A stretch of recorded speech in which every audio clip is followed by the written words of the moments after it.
एक छोटा सा गांव था, वहां पर एक आदमी पहाड़ पर पत्थर तोड़ने का काम करता था। उसको अपनी जिंदगी से कोई गिला शिकवा नहीं था। पूरा दिन वो काम करता, मेहनत करता, दिन के एंड में जो थोड़ा बहुत पैसा मिलता वो जा करके अपने परिवार के साथ में थोड़ा सा टाइम स्पेंड करता और चैन से सो जाता। तो एक दिन रोज की तरह वो अपना काम खत्म करके अपने घर की तरफ जा रहा था, तो रास्ते में चलते चलते उसके मन में एक ख्याल आया कि ये भी कोई जिंदगी है कि सुबह से शाम तक मैं पत्थर तोड़ने का काम करता हूं और एंड में मेरे को थोड़े से पैसे मिलते हैं, जिसमें मुश्किल से मेरा और मेरे परिवार का गुजारा हो पाता है। काश कुछ ऐसा हो जाए कि कहीं से मुझे कोई ऐसी शक्ति मिल जाए कि जो भी मैं चाहता हूं वो सच हो जाए। वो अपने घर पर गया, उसने खाना खाया, लेकिन उसका ध्यान खाने की तरफ नहीं था। उसके दिमाग में यही ख्याल चल रहा था। उसके बाद में वो यही सोचते सोचते सो गया। फिर नींद आने के कुछ देर बाद उसको एक सपना आया। सपने में उसने देखा कि रोज की तरह वो अपना काम खत्म करके अपने घर लौट रहा था। रास्ते में उसने एक बहुत ही बड़ा घर देखा और उसके मन में आया कि काश ये घर मेरा होता और मैं इसका मालिक होता। और उसके ये सोचते ही वो उस घर का मालिक बन गया।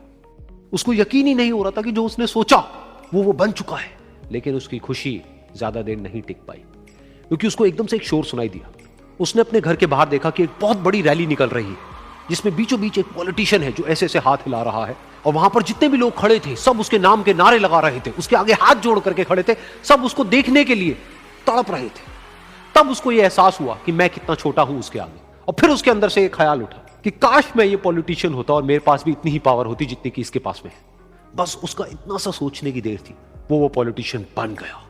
उसकी खुशी का ठिकाना नहीं था, क्योंकि उसके आसपास में हजारों लोगों की भीड़ थी और सब उसको देखने के लिए तरस रहे थे, तड़प रहे थे। लेकिन उसकी ये खुशी भी ज्यादा देर नहीं टिक पाई। धूप बहुत ही तेज थी और उस पॉलिटिशियन को आदत नहीं थी इतनी गर्मी में रहने की। तो उस धूप की वजह से उसको चक्कर आ गए और वो बेहोश होकर के गिर गया। फिर उसको एहसास हुआ कि ये पॉलिटिशियन सबसे ताकतवर नहीं है, ये जो सूरज है ये सबसे ताकतवर है। और उसके मन में आया कि काश मैं ये सूरज बन जाऊं तो मेरे आगे कोई नहीं टिक पाएगा। और उसका इतना सा सोचने की देर थी और वो सूरज बन गया। और वो खुशी से पागल हो गया, क्योंकि पूरी दुनिया को वो ही रोशन कर रहा था और पूरी दुनिया में ऐसा कोई नहीं था जो कि उसकी रोशनी को रोक सके। लेकिन उसकी ये खुशी भी ज्यादा देर टिक नहीं पाई, क्योंकि कुछ ही देर बाद आसमान में कुछ काले बादल आए जिन्होंने कि उस सूरज की रोशनी को रोक दिया। फिर उसको यह एहसास हुआ कि इस दुनिया में ऐसा भी कोई है जिसमें दम है उसकी रोशनी को रोकने का। और उसके मन में एक ख्याल उठा कि काश मैं वो बादल बन जाऊं। और वो बादल बन गया और आसमान में उड़ने लगा। उसको ऐसा लगा कि मैं आसमान में उड़ रहा हूं और अब मैं जहां चाहे वहां जा सकता हूं। लेकिन कुछ देर बाद वहां पर एक बहुत तेज हवा का झोंका आया जो कि उन बादलों को उड़ा करके ले गया। अब फिर उसे ये समझ आया कि ये जो बादल हैं वो सूरज की रोशनी को तो रोक सकते हैं, लेकिन हवा को नहीं रोक सकते। ये हवा उनको बहा करके ले जाती है। फिर उसके मन में आया कि काश मैं ये हवा बन जाऊं। और वो हवा बन गया। हवा बनने के बाद में उसको अपने अंदर एक अलग ही ऊर्जा का अनुभव हुआ।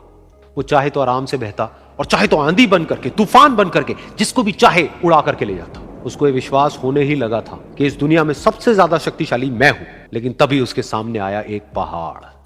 उसने अपनी पूरी ताकत लगा दी, लेकिन उस पहाड़ को वो इतना सा भी नहीं हिला पाया। तब उसको यह एहसास हुआ कि इस दुनिया में कोई है जो हवा से भी ज्यादा शक्तिशाली है, जिसमें दम है उस हवा को रोकने का। फिर उसके मन में आया कि काश मैं ये पहाड़ होता। और वो पहाड़ बन गया। लेकिन हर बार की तरह इस बार भी उसकी खुशी ज्यादा देर तक नहीं टिक पाई।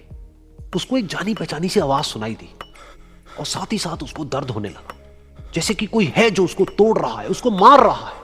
तो दर्द से वो चीखने लगा और उसके मन में आया कि काश मैं वो बन जाऊं क्योंकि इस पहाड़ को तोड़ने का दम रखता है। लेकिन इस बार उसकी ये ख्वाहिश पूरी नहीं हुई। वो रोने लगा, चीखने लगा, चिल्लाने लगा। उसने अपनी पूरी जान लगा दी, लेकिन इस बार वो नहीं बन पाया।